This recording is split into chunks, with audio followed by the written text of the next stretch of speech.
A terceira questão, ela diz que um objeto é colocado entre dois espelhos planos que formam entre si um ângulo de 60 graus. A questão diz que uma pessoa ela está entre dois espelhos que formam entre si 60 graus e que essa pessoa ela está com o braço direito levantado. Eu quero saber quantas imagens com o braço direito levantado irão aparecer. Então, a primeira coisa que a gente faz é calcular o número de imagens total formado. Então, bora lá. A gente viu na segunda questão que o número de imagens de uma associação de espelhos é 360 sobre alfa menos 1. Então, N vai ser igual a 360 sobre alfa.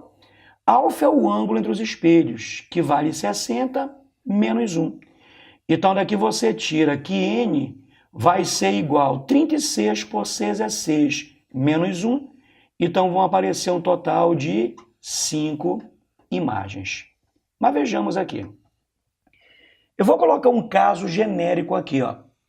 Aqui nós temos dois espelhos, chamar de espelho 1, chamar de espelho 2. Esses dois espelhos, eles formam entre si um ângulo qualquer. Eu vou colocar um objeto entre esses dois espelhos e eu quero saber o total de imagens que irão se formar. Bom, o objeto e todas as imagens, eles estarão numa mesma circunferência. Por isso que na equação aparece o 360. Como é que a formação de imagens acontece? Como esse objeto ele está diante desse espelho, aqui aparece uma imagem desse objeto. Claro que tem que respeitar todas aquelas regras, tipo, a distância do objeto para o espelho é a mesma da imagem para o espelho. O objeto e a imagem são figuras enantiomorfas, né? Quando eu digo que são figuras enantiomorfas, isso quer dizer que o espelho ele troca o direito pelo esquerdo. Então, esse objeto ele está diante desse espelho, então aqui aparece uma outra imagem.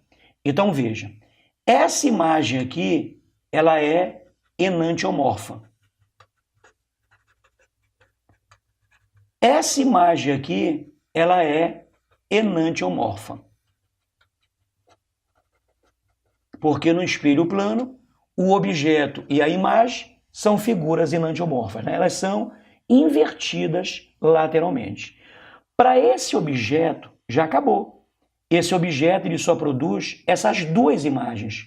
Mas você pergunta assim, mas Nonato, da onde é que vêm as outras imagens? É simples, gente, olha. Esse cara aqui, que é a imagem para esse espelho, ele passa a ser objeto para esse outro espelho. Esse cara, que é a imagem para esse espelho, ele passa a ser objeto para esse espelho. Então, esse cara, para esse segundo espelho, ele é um objeto. Então, ele vai fornecer uma imagem bem aqui, ó. Então, ele vai fornecer uma outra imagem bem aqui. Esse cara, que é a imagem para esse espelho, ele passa a ser objeto para esse espelho.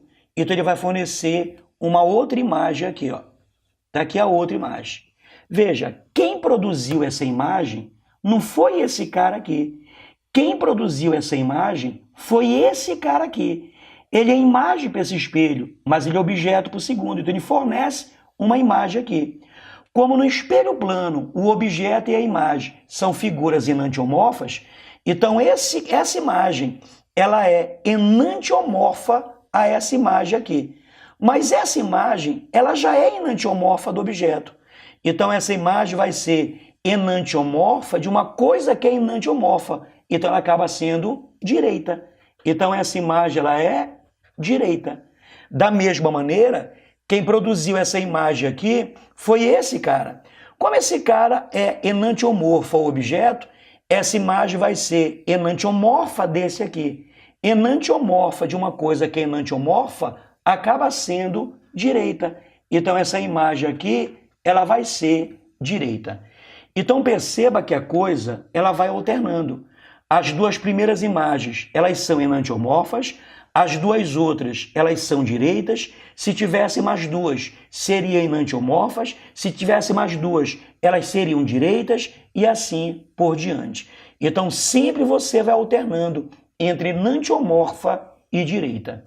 Então veja, como eu tenho um total de 5 imagens, então as duas primeiras imagens, elas são enantiomorfas.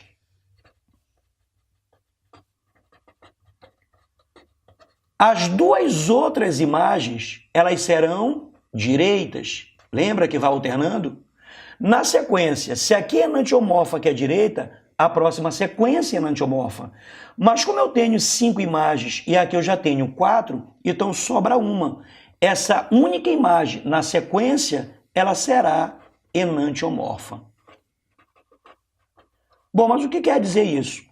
Como o objeto que é o indivíduo, ele está com o braço direito levantado, essas duas imagens estarão com o braço esquerdo. Essas duas estarão com o braço direito. Essa que é enantiomorfa estará com o braço esquerdo levantado. Como eu quero saber o total de imagens que estão, né, com o braço direito levantado, então resposta, 2 imagens.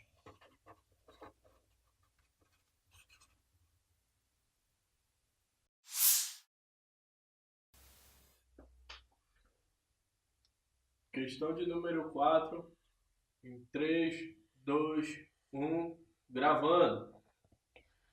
A quarta questão, ela diz que aqui nesse ponto O existe um observador e nessa parede existe um espelho de 2 metros de largura.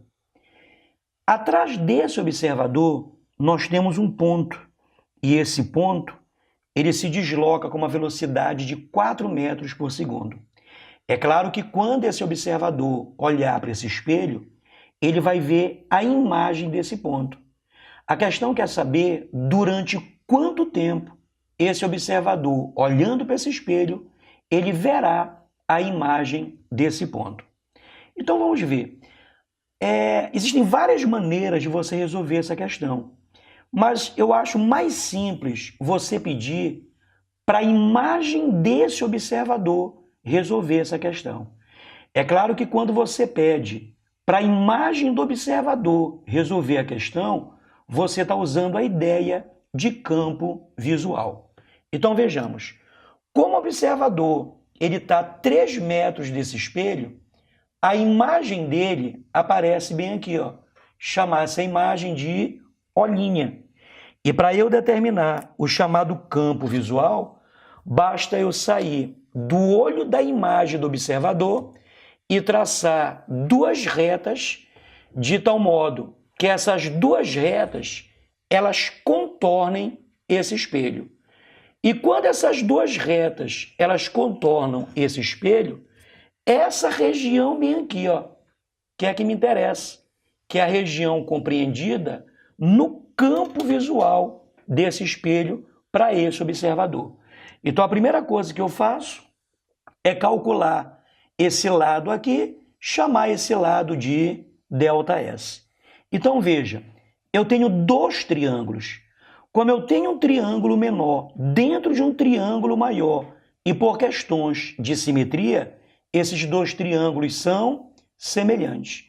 Então eu vou trazer esse triângulo menor para cá. Então esse triângulo menor, ele está aqui. No triângulo menor, esse lado vale 2 metros.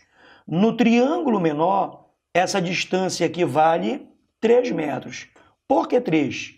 Porque se a distância do observador para o espelho é 3, a distância da imagem para o espelho também vale 3. Não te esquece que no espelho plano, a distância do objeto para o espelho é a mesma da imagem para o espelho. Então essa distância daqui para cá, ela também vale 3 metros. E se eu pegar o triângulo maior, então veja, no triângulo maior, isso aqui tudo é o ΔS, que é o espaço percorrido pelo ponto dentro do meu campo visual, e essa distância toda daqui para cá, ela vale. Bom, se daqui para cá vale 3, a gente sabe que daqui para cá vale 3, porque essas duas distâncias, elas são iguais. Então, essa distância toda bem aqui, ela vale 6 mais 3, que vale 9 metros. Como esses dois triângulos são semelhantes, seus lados são proporcionais. Então, ΔS está para 2, assim como 9 está para 3. Então, ΔS está para 2, assim como 9 está para 3, certo? Então, daqui você tira aqui o ΔS, vai ser 9 dividido por 3 é 3, 2 vezes 3, 6 metros. Ou seja, esse ponto, ele percorre esse caminho todo do campo visual, que dá um total de 6 metros. Mas eu não quero isso. Eu quero saber durante quanto tempo esse ponto ele ficará dentro desse campo visual. Bom, eu sei que a velocidade ela vai ser o espaço dividido pelo tempo. Então, daqui você tira aqui a velocidade, eu tenho o valor da velocidade, né? A velocidade desse ponto, ela foi dada na questão, que vale 4, que vai ser igual ao espaço que deu 6, dividido pelo tempo. Então, daqui você tira aqui, trocando de lugar com esses dois caras, daqui você tira que o tempo vai dar 6 dividido por 4, então esse tempo vai dar 6 dividido por 4, é 1,5 segundo. Então, a imagem desse objeto ficará no campo visual desse observador durante 1,5 segundos. Tá? E no seu material que está para download é a letra B de bola.